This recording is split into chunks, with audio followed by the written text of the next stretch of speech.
Has a family member or friend ever prayed for you before? So we had a chaplain and he prayed for me when I was losing someone close to me in my family. How did that make you feel?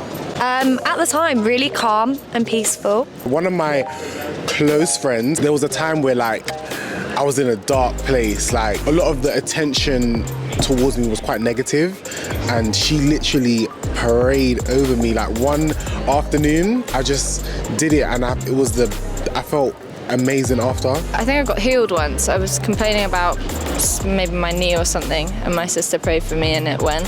The pain went. Someone at work actually prayed for me because I couldn't sleep at night, and she took my hand and said a prayer so that I could sleep at night. And did you? Yeah, got better. My sleeping got better, yeah. Well, welcome back, guys, to another episode of the Way podcast. I'm Zenya, and I'm here with Jesse, I'm here with Kane, and I'm here with Izzy. And we have a very exciting episode for you today. It is Pentecost Sunday, and in collaboration with Thy Kingdom Come, we are going to be interviewing the Archbishop of Canterbury.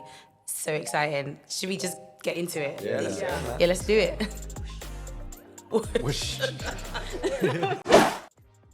Well, good morning, everybody. So good to have you Morning, here. Kane. We have a special guest. We've got Archbishop Justin. Thank you so much for being here today.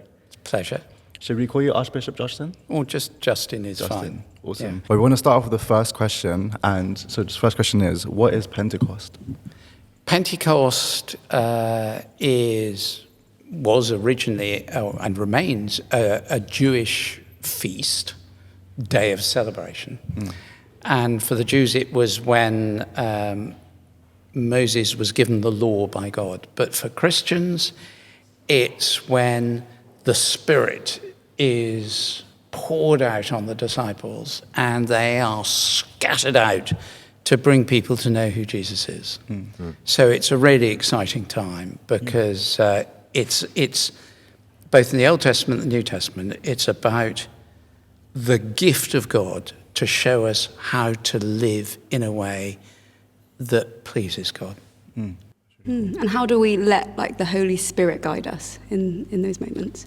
Well, Or in everyday life? it's part of that is listening to what people are saying.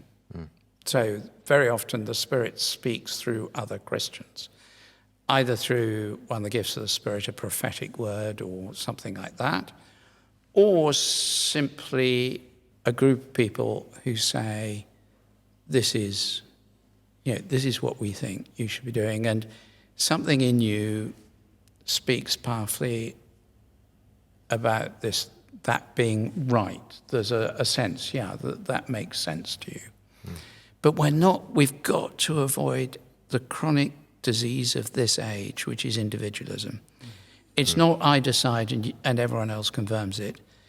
It's an interaction. Wow. And sometimes we have to be conscripted rather than volunteering. And that's always been true in Christian history. There was a bishop called Ambrose, who was one of the great bishops of the early medieval period.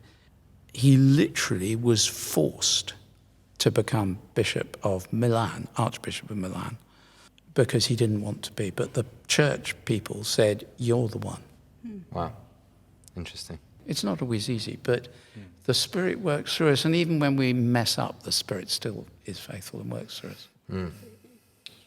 Well, and a key part of being guided by the Spirit is prayer and all of that stuff. I was reading Genesis this morning, all about Abraham, which I've been reflecting on for quite a long time. As I looked at it and was reading a commentary on that book of the Bible, because it's always good when you're reading a book of the Bible to have something that helps explain the bits you might not understand. As I was reading it, the person who'd written the commentary was saying basically that there are two key things that we can get wrong. First of all, we know that God is faithful, but we go wrong when we forget that. So we think it's all down to us. And God can't sort things out. So if we make a mistake, it's somehow fatal. And second, however, God works through human beings, and that's a really messy process.